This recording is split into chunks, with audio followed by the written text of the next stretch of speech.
Ako ay 38 years old, isang empleyado. Simula pagkabata, lagi na akong inaasar dahil sa katamtaman kong tangkad. Madalas akong tinatawag ng mga kaibigan ko na Candy dahil maliit lang ako. Ang aking ina ay maliit din, kaya naniniwala ako na ang aking tangkad ay dahil sa genetikan sa aking mga matatangkad at magagandang kaibigan. Lagi kong nais na maging katulad nila ng palihim na nakasuot ng mataas na takong ng aking ina, na nakatayo sa harap ng salamin. Ang pagtingin sa aking sarili ay malinaw pa rin sa aking isipan. Lumipas ang panahon, naging nanay din ako ng isang anak na babae nga nagngangalang Macy Gargar. Siya ay kasing liit ko rin dati. Noong una, hindi ko masyadong pinapansin dahil akala ko sa mana lang ito. Gusto ko lang na maging malusog siya ay sapat na. Pero sa tuwing nagpapadoktor ako, ang taas ng anak ko ay sinasabi ko na kailangan kong dagdagan ang aking nutrition upang tumangkad ako ng kaunti. Pag-aalaga ng mabuti sa sanggol, pagdaragdag ng calcium at vitamina, ngunit hindi nakakakita ng labis sa pagpapabuti. Wow! Gusto ko maging mas matangkad sa inyo. Bait na bata, bakit gusto mo maging matangkad sa akin? Gusto ko magsuot ng mataas na takong tulad ni nanay.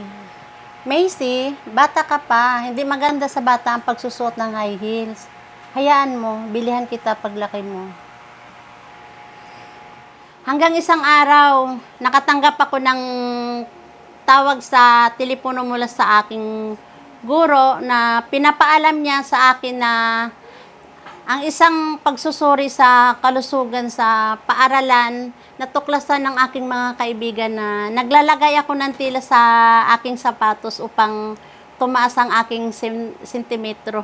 Pakiramdam ko'y putol-putol sa ang aking pagtitig sa malungkot na mga mata ng aking anak. Tahimik kong sinisisi ang aking sarili sa hindi pagpansin sa problema sa taas ng aking anak na mas maagang mababang pagpapahalaga sa sarili tulad ko. Hoy, liit! Bakit ang tagal mong pumasok sa school? Nagtago ka ba sa takong ng nanay mo? Naku! Ang pandak mo! Ang dwarf mo! Akala mo kailangan mong maglagay ng tela sa sapatos mo? Kasi ang tangkad mo, pandak! Gusto ko maging matangkad! Tatangkad din ako! Pagkatapos ng maraming araw na pananaliksik, pinapakilala sa akin ang produktong Sikasure Calcium. Ito ay isang nutritional na produkto para sa mga bata na may kakaibang formula na dinagdagan ng Trucal D7 Calcium, isang bagong henerasyong organic na ektibong sangkap ng calcium. Ang kakayahang sumipsip ay 2 beses mas mataas kaysa regular na calcium. Nang malaman ko ang tungkol sa Sikasure, nalaman ko na ang mga gene ay 23% lamang at ang nutrition ay 32%. Ang pamilya ko ay kulang sa 3 henerasyon. Ang mga anak ko ay matatangkad pa rin. Noong una, medyo nag-alinlangan ako dahil nag-aalala ako tungkol sa pagiging epektibo. Ngunit ang aking paniniwala sa aking anak at ang pagnanais na mga bagay ay nag-udyok sa akin na pagpatunay. Nakita na ang aking anak ay nagustuhan ang lasa ng Sikasure milk at napakabango ng amoy at lasa at nagpapasaya sa akin. Ang aking sanggol ay kumakain ng mas mahusay at mas aktibo pagkatapos ng 3 buwan o aking Diyos, ang aking sanggol ay mas mataas ng 5 cm.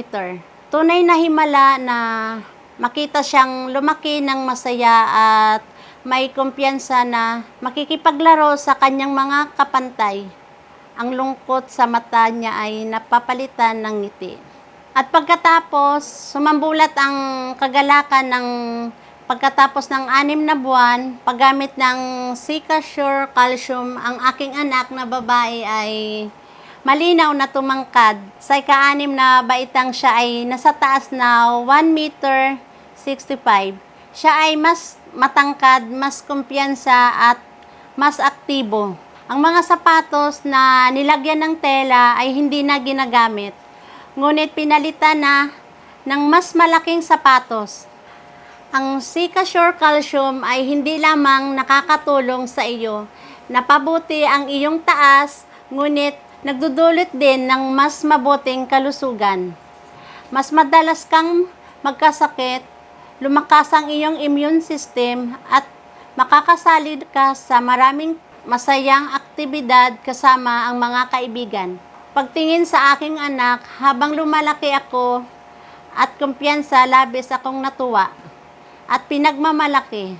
Ako ay lubos na nagpapasalamat sa Sikasure sa pagdadala ng mga pagkakataon at pagbabago sa taas. Tinulungan ako ng Sikasure Calcium na matupad ang pangako ng isang magandang kinabukasan para sa aking anak na babae. Kung ikaw at ang iyong anak ay mayroong katamtamang taas o gusto mo upang maging matangkad para matupad ang iyong hiling ngunit walang solusyon, huwag mag-alala. Palaging maniniwala sa iyong anak at maghanap ng mga angkop na solusyon upang matulungan siyang umunlad ng komprehensibo. Ang calcium ay isang mahusay na produkto upang suportahan ang paglaki ng taas ng mga bata at maramdaman ang pagkakaiba. Sikasure nakapagpatibay ng buto at kalusugan, epektibo sa pag-unlad ng katangkaran sa gitnang yugto ng kabataan.